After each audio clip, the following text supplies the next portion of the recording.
Hey everyone, Castellan here, welcoming you to my newest video, which is a new kind of video for this channel.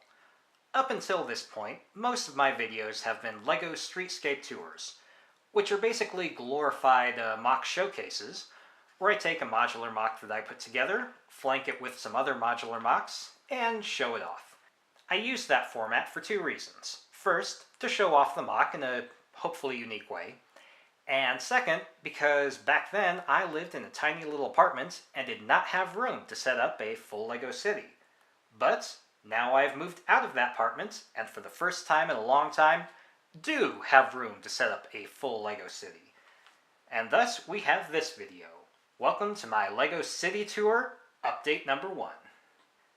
Now I'm going to take a moment to talk about the goals I had for this city and the criteria that went into setting it up. The first criteria is that even though I moved into a new place, space is still limited.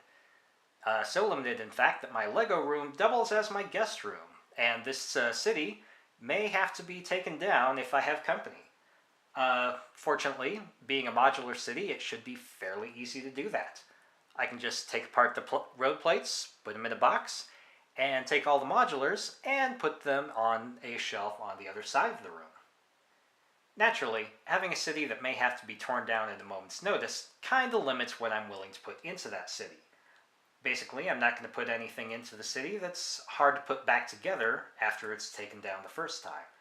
So I probably won't be putting in any trains, airports, beaches, parks, or dedicated terrain.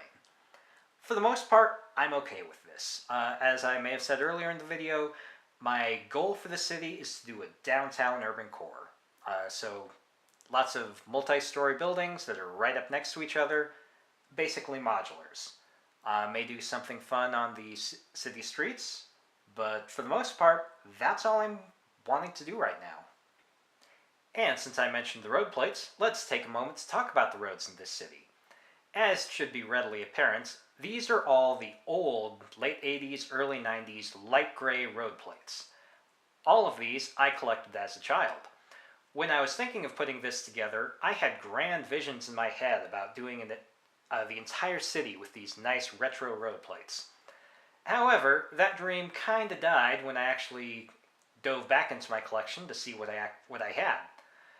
As you will be able to see a little bit better later on during the fly-through, in this entire setup, I only have 2 regular straight road plates.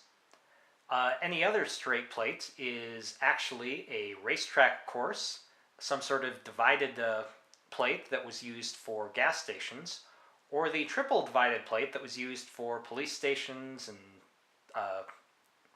parking garages and the like. And of course, there were some places where I simply had no straight plates, so I had to put in some really goofy curves. So, like I said, that dream kinda died hard.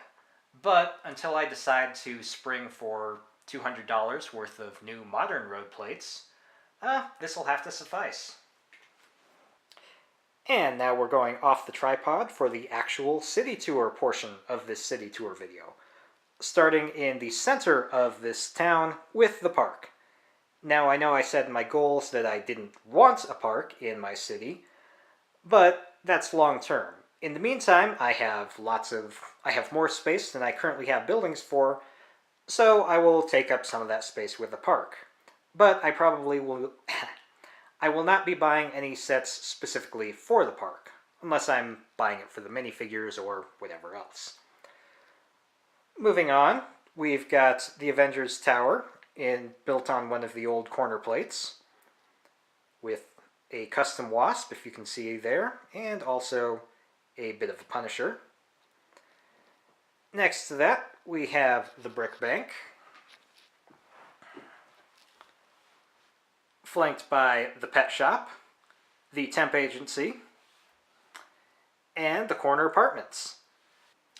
And if you're interested in seeing more about the Corner Apartments or the Temp Agency, both of those buildings were the subject of earlier LEGO Streetscape Tour videos. And moving down this other street, we start with the Green Room, where a bar fight seems to have broken out and is now spilling out into the sidewalk. Next to that, we have the hopefully much more peaceful daycare center, the townhome that is the other half of the pet shop set. And next to that we have the pocket park, where a quartet of minifigures are being attacked by birds. But don't worry, they have clothes hangers to defend themselves. They'll be fine. And we end this tour with the modularized version of the LEGO Ghostbusters Firehouse. And there we have it, my LEGO City Tour update number 1. It was short, but there's not a whole lot to see yet. As for the future of this channel, I probably will be going back and doing more streetscape tours whenever I have a new mock put together. It's sort of my thing, and it is kind of fun to show off the mock in detail, but with a bit of context. As for when I get back to doing city tours, got a couple things to do in the foreseeable future. Obviously, in the long-term future, I have a lot of buildings to build out. But in the meantime, I plan on figuring out something consistent to do with the sidewalks. I plan on filling in that tan area with a couple of smaller buildings, basically the 3-in-1 sets that I've collected over the years. And who knows, I may even justify my name by building another castle at some point. But in the meantime, I hope you enjoyed this LEGO City Tour update number 1. I will see you next time. Bye.